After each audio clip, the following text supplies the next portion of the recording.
আসসালামু আলাইকুম। বর্তমানে যে ইরান এবং ইসরায়েলের যুদ্ধ হচ্ছে, শুধু ইরান আর ইসরায়েলের যুদ্ধ না, প্রত্যেকটা দেশেরই হয়তো যে যার মিত্র তারা প্রকাশ করতেছে। আর বিশেষ করে ইরানের যে বন্ধু তারা সবসময় পাশে আছে, সেটা হলো ইরান এর বন্ধু রাশিয়া এবং চীন।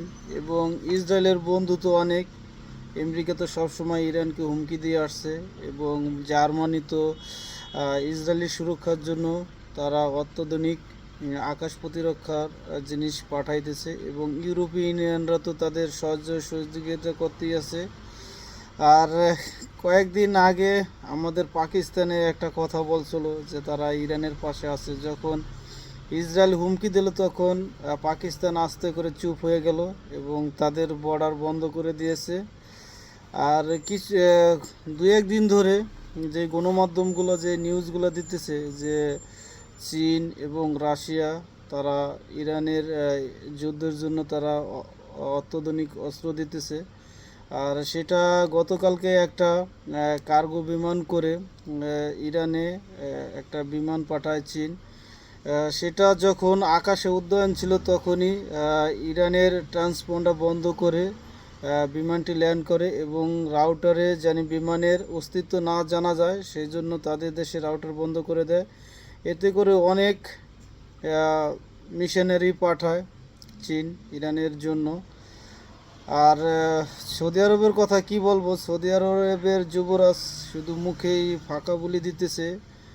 তুরস্ক, আরব দেশগুলোই শুধু তারা মুখেই ফাঁকা বলি দিতেছে, কিন্তু ইরানের যে যারা প্রাকৃতিক বন্ধু তারা কিন্তু সবসময় ইরানের পাশে আছে। আর পশ্চিমারা এবং জাতিসংঘ এবং আমেরিকা মিলে ইরানের অনেক ক্ষতি করার চেষ্টা করতেছে। সেখানে শুধু একমাত্র বাধা হয়ে দাঁড়িয়েছে চীন এবং রাশিয়া। তারা এই সমস্ত জিনিসে তারা বাধা দিতেছে। আপনারা একটা জিনিস খেয়াল করে দেখেন, যেখানে ইরানের রাজধানী তেহরানের বিভিন্ন স্থাপনায় হামলা করে এবং তাদের দেশের বিভিন্ন বাহিনীর প্রধানকে নিহত করা হয়, আর সেটার জন্য তারা কোনো বক্তব্য দেয় না। কিন্তু ইরান যে পাল্টা আক্রমণ করছে তার জন্য পশ্চিমারা, ইউরোপিয়ানরা, জার্মানিরা, আমেরিকারা তারা বিভিন্ন ধরনের হুমকি ধামকি দিতেছে এবং তাদেরকে দোষারোপ করার জন্য বা চাপে ফেলানোর জন্য অনেক পায়তারা করতেছে। আর আমাদের আরব দেশগুলাই শুধু মুখে ফাঁকা বলে দিতেছে। একটা জিনিস দেখেন, ইসরায়েলি কিন্তু সৌদি আরবের এক অংশ, তুরস্কের এক অংশ, এবং আরব দেশগুলা জর্ডান, মিশর, প্রত্যেকটা দেশের সাথে কিন্তু কম বেশি ঝামেলা আছে। এখনও হয়তো আরবরা চুপ করে আছে, কিন্তু তারা অতীত থেকে অনেক কিছুই শিক্ষা নেয় না।